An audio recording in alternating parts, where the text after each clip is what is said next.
Hello everybody and welcome to the Indiana Statehouse and the Statehouse Report on TV3. Welcome to you, our viewers, and welcome to Senator Jean Leising. Hi, Jean. Glad to be here with you today. She represents District 42, which includes Connersville and Fayette County. What's happening? Well, you know, we are now at the halfway point Yes. in the legislature, and of the 619 bills that were filed in the Senate, 213 of those bills actually passed the Senate. And I have to tell you, sometimes people think of government as being so partisan, but in this case, 208 of the 213 bills actually had bipartisan support, or people from both parties supporting them. So the Senate, I would say, has gotten along very well this year. The House passed 175 bills, and I don't know what their total number of bills filed, but about a third of the bills, only survive that first process, because the two-thirds of them maybe don't even get committee hearings. It's wonderful to see the bipartisanship. It's unfortunate it's not nationwide.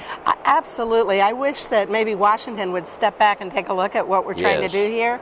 And I think our new governor is working very well with us as legislators, too. I know I had a visit with him this week about some of my concerns on the education issues, some of the education reform that I would have supported in the last couple of years, but perhaps the way it's being implemented now isn't necessarily the way the legislators thought or intended it to be. I see.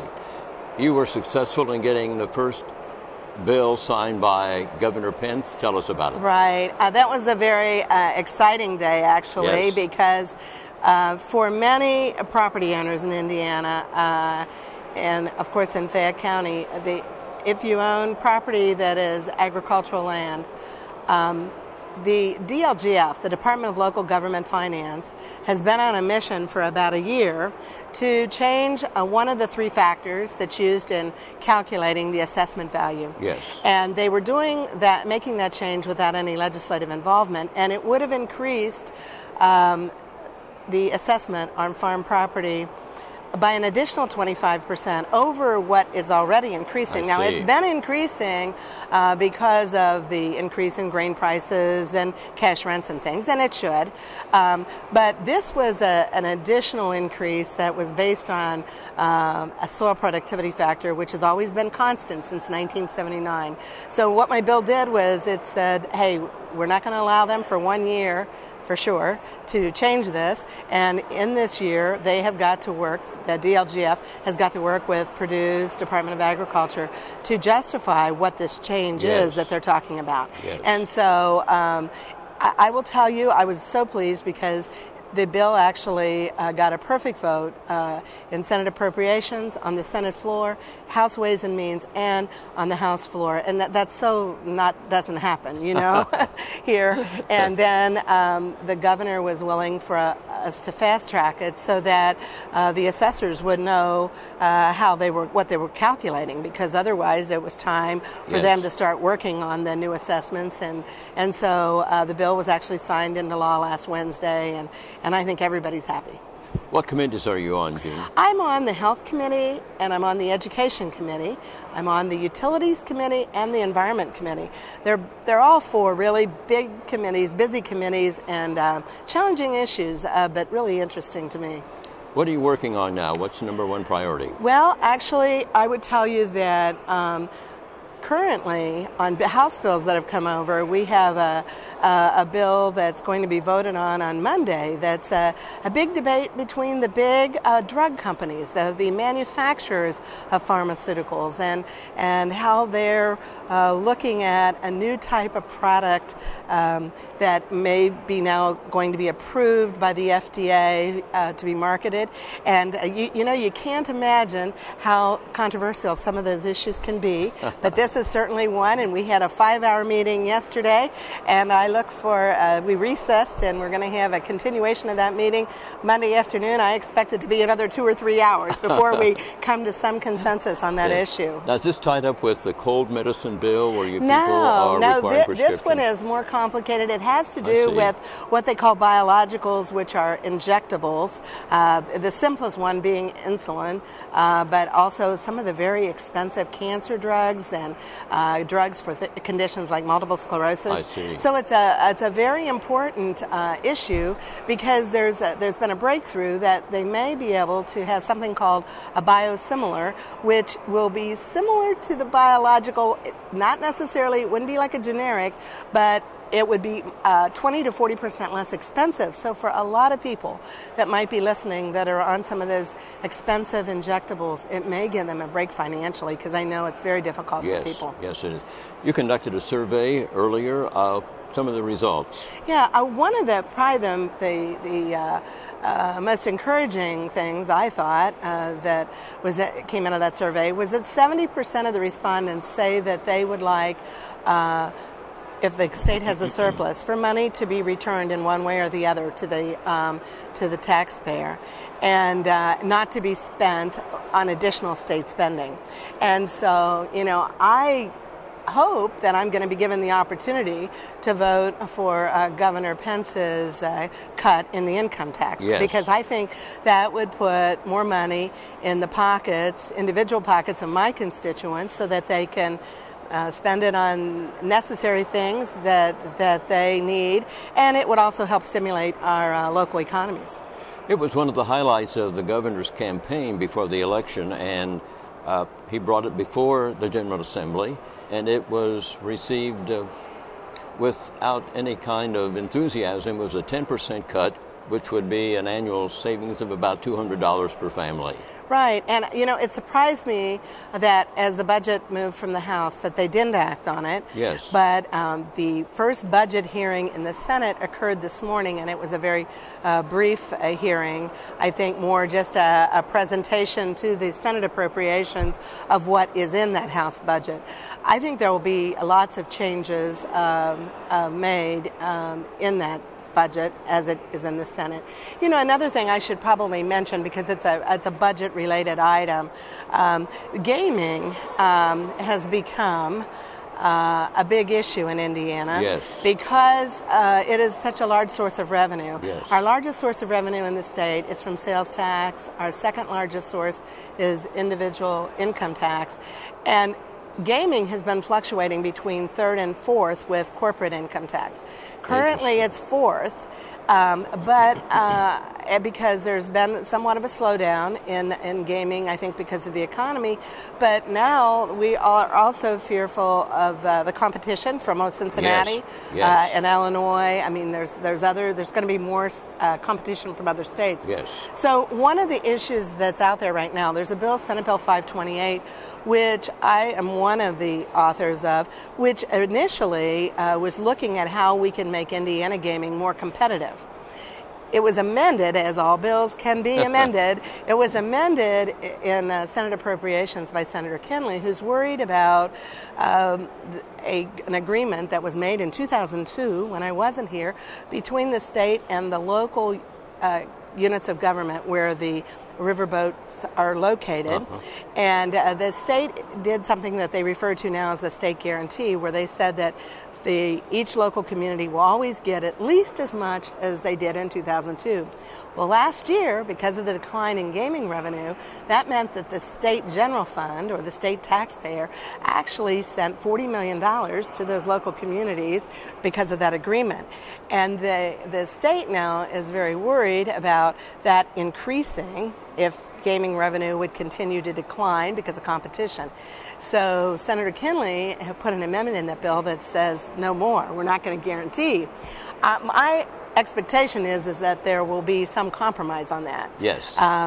For instance, Fayette County has received money in the 10-county sharing agreement with Lawrenceburg. Yes. And I'm sure that Fayette County will continue to watch that bill and be concerned about how that's going to impact them potentially in the future if there were other economic development opportunities for Fayette County. Lawrenceburg, in this case, so the numbers I've seen most recently say that they would lose about $6 million, but they would still receive over $50 million. So they're still going to get a big chunk of money, but it would be reduced. So, it's one of those tough issues, and between now and April 29th, that one I think will continue to be debated. Yes, Connersville has used the Riverboat Fund for many important projects. Absolutely, and I think that all of us here understand the importance of that money coming back to locals. Yes. We also have got to.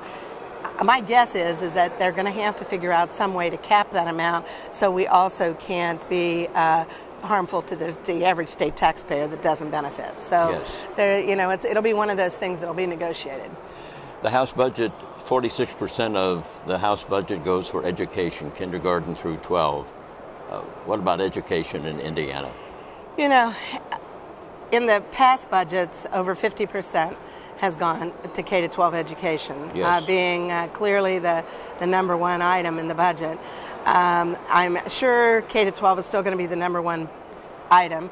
Whether or not it comes out at 46%, 48%, or 50 or 52%, I don't know. Yes. I think that'll all depend on the negotiations that happen here between now and April 29th.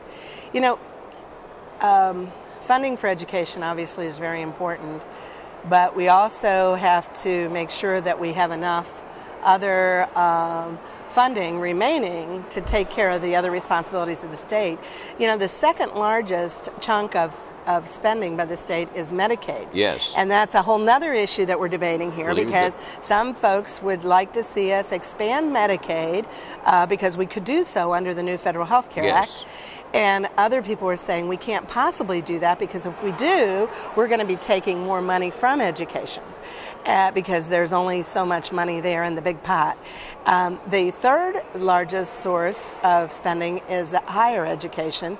And some people would say, well, cut higher ed. But if we do that, then for your listeners that have kids or grandkids in college, in state universities, their tuition will go up. Yes. So we can't do that either. But I think what is so important is to realize that less than 20% is left for everything else in government, including roads and everything. Public safety, all of the other important things, health, pensions, and Department of Health, yes. Environment, so we really, it is a delicate balance, and I hope people are patient as we work through and debate and compromise, because the one good thing is here in Indiana, we still do that. I think in Washington, I think they need to take a lesson maybe. I want to bring up a subject from last summer, the IHS 2A class basketball. I like your reaction on what happened. Yeah, well, I will tell you, I filed a bill again this year in regard to single-class basketball. And this year, my bill, I took a different approach. I said, let's do a bill that gives people a chance in the November 2014 election, in the general election, mm-hmm. so it wouldn't take a special election, but just put a question on the ballot that says, do you support, single-class basketball? And if it was overwhelmingly insupportive, then the legislature could come back yes. and act and actually change it, because the IHSAA has dug their heels in the ground. They are not going to change it. And I will tell you, their attendance just continues to dwindle. Absolutely. And their prices for their tournament tickets have increased. And the saddest part for me is that, last year when this was quite an issue, I had several sports reporters from across the state call me and talk to me about this issue. And they were grilling me, of course, why I was so supportive of single class. And one of the things at the end of each of those interviews, I would ask those sports reporters who were the 4 class winners from the previous tournament. And none of them could name all 4. None. And I said, my point yes, is, absolutely. That's been we've lost that luster. I mean, everybody used to know who the state finalist was. Yes, that's been your point since day one, I believe. Absolutely. You're so right, anyway, right. So we'll see. But this year the bill was put in Rules Committee, and it's dead. Senator Long didn't see fit to let it out of rules. So we'll just keep plugging away. Keep trying. Keep trying. This is a great year for the city of Connersville. We're 200 years old. We were founded in 1813. This is our bicentennial year, and through your leadership here at the General Assembly, Connersville is going to be honored, I believe. A resolution going to be passed letting us to proceed with our celebration. Is that right? Yes, it's really quite exciting. And, you know, I would encourage people from Connersville that want to attend that they can come and sit in our gallery. And then there will be those designated people that will be actually on the floor of the Senate, you know, the mayor and others. But, you know, it's certainly open for people to come and participate. And then, you know, for those that can't make it to Indianapolis, they can watch it online as well if they have computer access. Good. So they could go to the website, to the state website, and watch it live on the website. So it will typically, the resolutions are done at the beginning of session. The session should start at 1:30 if things are on schedule. So I would just encourage, you know, your listeners to think about either coming or at least watching from home. Good. On Thursday, March the 21st. Okay. And at 1:30 is the start time. And if they are going to come and view from the gallery, they might want to try to arrive by 1 o'clock just to make sure they get a seat in the gallery. Sometimes the gallery, depending on the issues that are being debated, is more full than others. So. Okay, now, will you introduce a resolution? Yes, there'll be a resolution. I'll be presenting it on the floor of the Senate, and we'll recognize those folks that are the key officials from Connersville and Fayette County that come along, and then the Senate will vote. Will be taken. Yeah, okay. Exactly. And then it will go to the House, and it'll go through the same process. I see. I would say, you know, it'll probably be in the House by maybe 2 o'clock.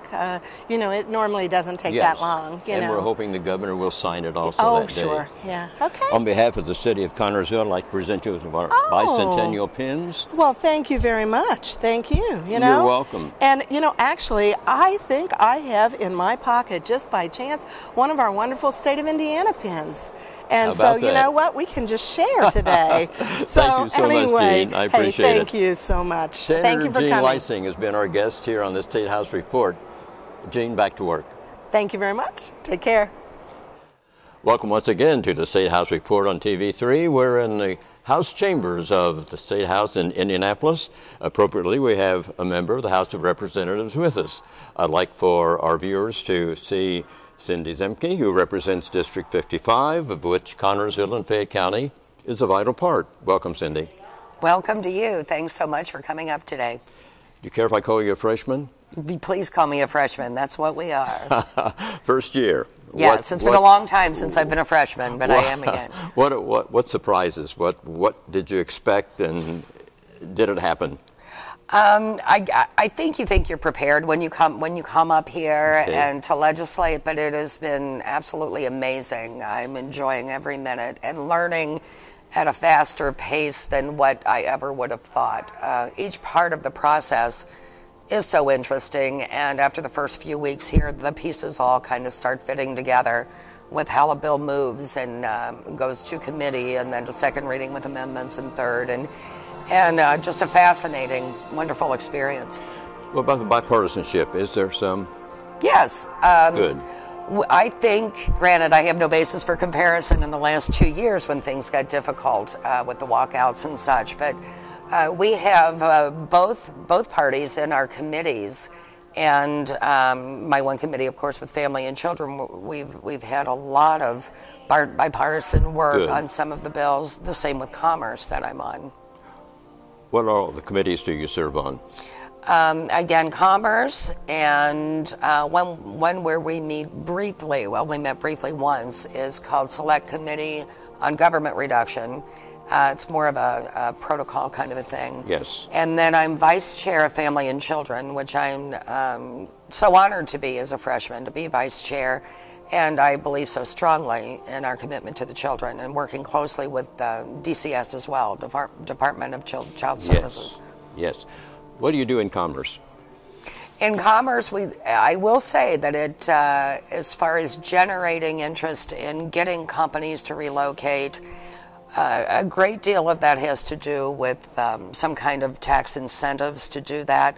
The one bill, unfortunately, it did not come out of Ways and Means because it was too costly, and it was the medical device tax that was passed by President Obama, by the White House, where it is such a heavy load for our medical device manufacturers. And in Indiana, Kosciuszko County, it's 40-some% of their workforce. In Batesville, it's Hill-Rom, you know, one of our largest Yes. employers. But unfortunately, we had hoped to alleviate some of the tax burden at a state level, and that did not make it through Ways and Means. Governor Pence, in his election campaign, stressed highly a 10% reduction in personal income tax. That has not occurred. I'd like to get your opinion. In our budget, and I believe Chairman Brown and his group did a really great job, we had really believed that education funding needed to be restored, especially with full-day kindergarten, and hoping for a pilot program as well for preschool. Yes. And as well as we know our infrastructure is very much in need of work, and a lot of funding will be allocated to roads. So in this very first part of the budget, we've been unable to do that 10% allocation that the governor has asked for. Now remember, we do have budget cuts that are built in currently from the last years, with Governor Daniels' tax payback, the tax rebate that we get, as well as moving forth at a quicker pace the inheritance tax alleviation.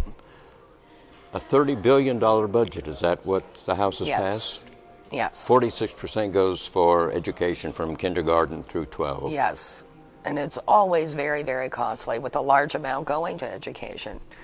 And we believe strongly in education as the key to moving us forward in our state. Second largest percentage, I believe, went to Medicaid.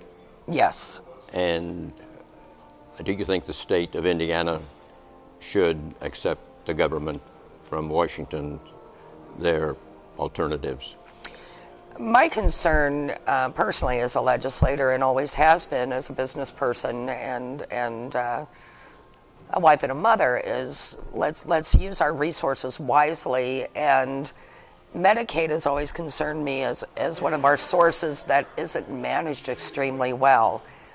We all know that there's quite a bit of fraud, and maybe, yes, you know, that's involved with that. I'm sure the governor, and he's spoken of it, feels that way as well. Healthy Indiana plan is, in my mind, a very sound program, although it's been with a much smaller base, where it does give that responsibility to the insured so that they can use a health savings account and use their coverage wisely.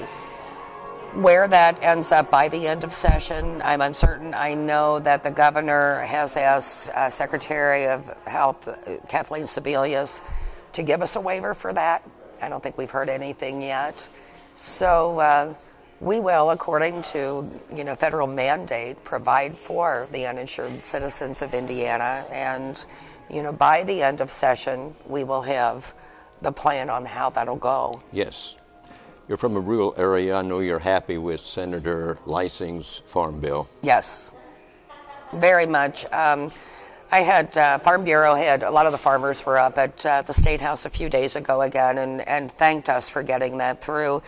It is such a large amount of extra tax dollars that have to be paid, and what Senator Leising's bill has done was delay it for 1 year until the Department of Local Government Finance can get a real handle on the best way to calculate that, and if their calculations were correct for soil productivity in order to generate that tax increase. And they are to partner with Purdue University in the study, I believe. Yes. The agriculture school. Yes, and I was very encouraged by that. Yes.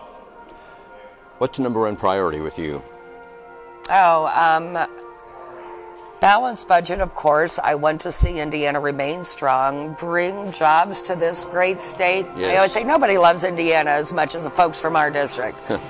And Connorsville is in the back of my mind so very much. Anytime I'm looking at anything to drive business, drive industry, and to create jobs, I was just blessed to have met all the folks in Fayette County that I hadn't had a chance to meet before.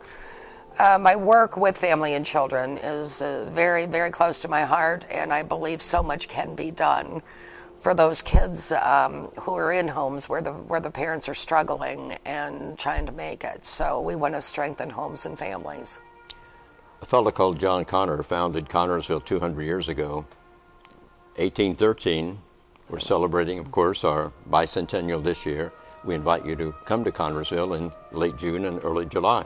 I will be there for all of the events. It is certainly the oldest city in my district, and Oldenburg, we just had our 175th, but we're lagging way behind you guys. Oh gosh, you guys are youngsters. I know, Oldenburg's young at 175, but you have much to be proud of. And Thank you. Again, I want the rest of the state to see and the rest of the country to see what great things there are in Connersville. A resolution will be presented here in the chambers shortly, March the 21st, Yep. Giving Connersville the right to proceed with their celebration. The Senate and House cooperate in that. Yes. And then it goes to the governor. What part will you have in that here in the chambers of the House? I'm working with Senator Lysing, and I will introduce it here at the House. And I'm sure the governor will speak as well. And we will honor you in front of all 100 members of the House of Representatives. So. On behalf of Connersville and its residents, I'd like to present you with an official Thank bicentennial you. I'm thrilled. It's the first I've seen. pin. Any final word for our viewers on TV3, Cindy? Not yet. It's been a while since TV3 has convinced me to speak and come to visit me. And always a joy to see the folks or talk to the folks in Connersville and Fayette County. I hope to make it to your area soon and come see y'all. Thank you. I hope this is a first visit of many here on TV3. I hope so too. Thank you. Thank you. Representative Cindy Zeinke represents Connersville and Fayette County here in the Indiana State House of Representatives. Thanks for watching Statehouse Report on TV3.